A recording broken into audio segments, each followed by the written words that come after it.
males were the hunter, females were the hunted, Yeah. and so there's always been that seductress element. So can you think of some definitions, some elements of being the goddess being a seductress? What might she display?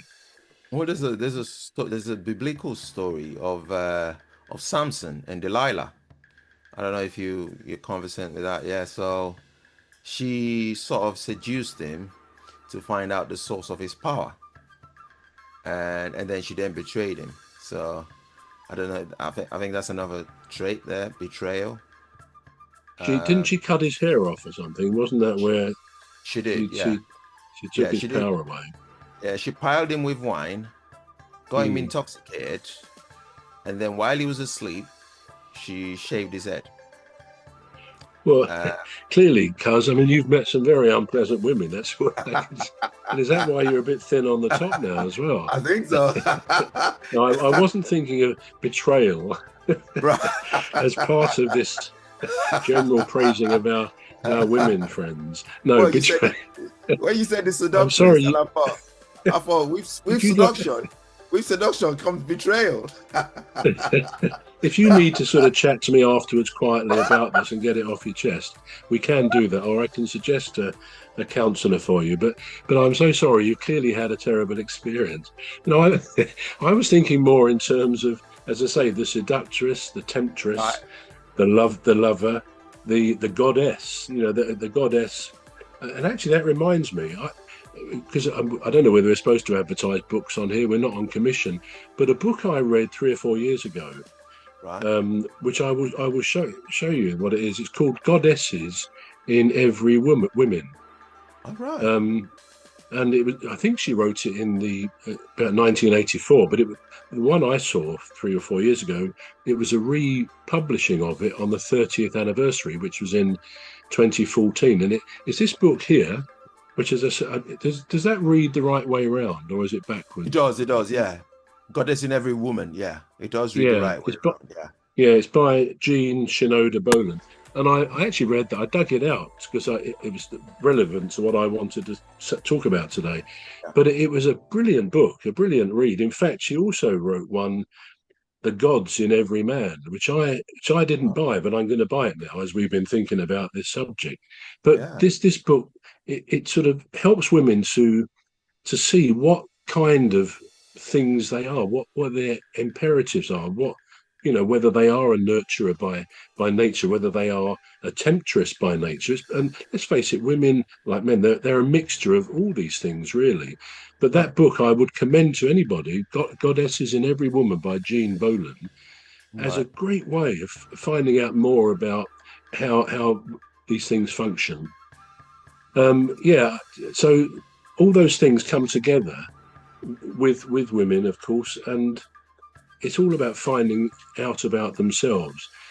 I also think there's something spiritual about women. I mean, that's not a silly comment, I hope. I think I remember as a boy that I always had a sense of reverence for women, Right. girls, women.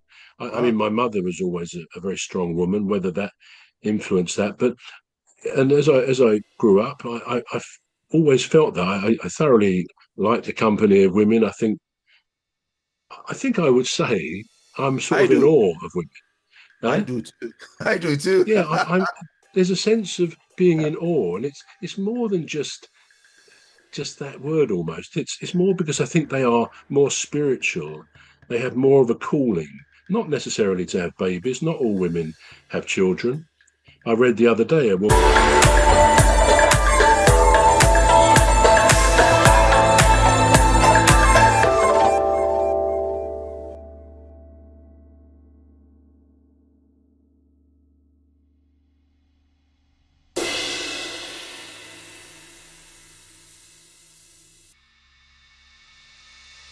it's not all women have children. I read the other day a woman who has never had children, and she said she has no regrets. She never thinks of herself as childless, rather, she thinks of herself as child free. And I thought that's quite a nice self description. But if we look at the spiritual side of being a woman, we could say that women were created by God, shall we say, on the spiritual side, and for God to bring about life.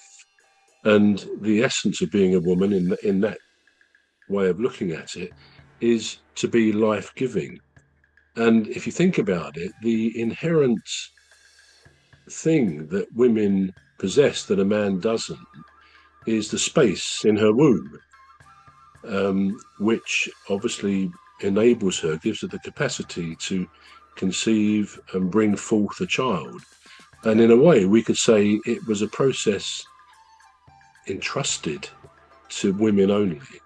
Okay, there's the conception part, but thereafter it's the women who do the 9 months, etc., etc. And there's something not just spiritual for me, there's something magical. Of course, it's a magical process, but to actually, we don't know what it feels like to be pregnant. We never will. No. But we don't know what it feels like to actually know you've brought a life into the world. And that is an incredible thing. But as I say, not all women do that. It's not their role. That may not be the sort of thing they want or need in their lives.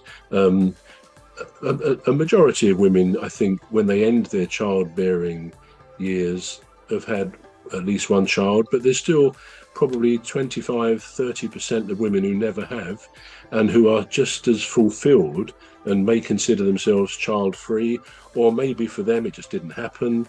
There's all sorts of, ins and outs of this, but yeah, it's I think women, whatever they are, children or not, they're spiritual. They're sort of there's a mystique about womanhood, which I it's probably why I bought that book and didn't even think about buying the one about men, although I didn't know there was one. But yeah, I'll get that now. But in conclusion, maybe just there's other things I really want to say or talk about, but I think we're going to run out of time.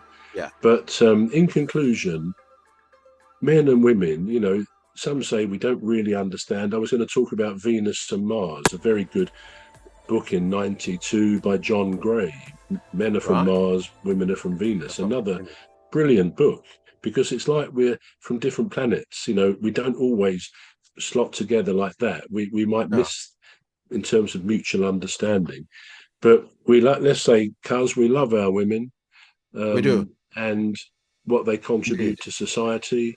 Yes. And I'm in awe of them. That will be my last word on that.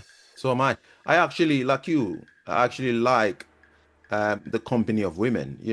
Not in an immoral way, just in a conversational way, because obviously they think different to us. They act differently. Yeah. So it's something that I really admire. I really respect women. I really admire them. And this is not patronizing. It's just they're awesome. That's how you feel. Yeah, absolutely. Yeah, this is how I feel about. Just be careful. Just be careful to avoid that one who wants to chop more hair off or something like that. No, it's true. I think we're both agreed, and most women probably would agree in reverse to men, that men and women are sort of, in many ways, built to come together. Of course, there's different variants, even of women who are not straight, if you like, or men who are not straight. You can get lesbian relationships, gay relationships, all of which are just as valid as the typical straight relationship. Absolutely. So there we are. I'll just tell you, as my best mate, I am in a relationship now, and I will be talking more about it with you. No, on air. Good. Anyway, would you like to conclude, please? Yes. Okay. Well, I hope you found some of this enjoyable. It's a fascinating subject overall, but we've only touched on it on the edges, really. But there we are. That's it. So I hope you found something of interest. I'm Trevor Gear, and I call him Cuz.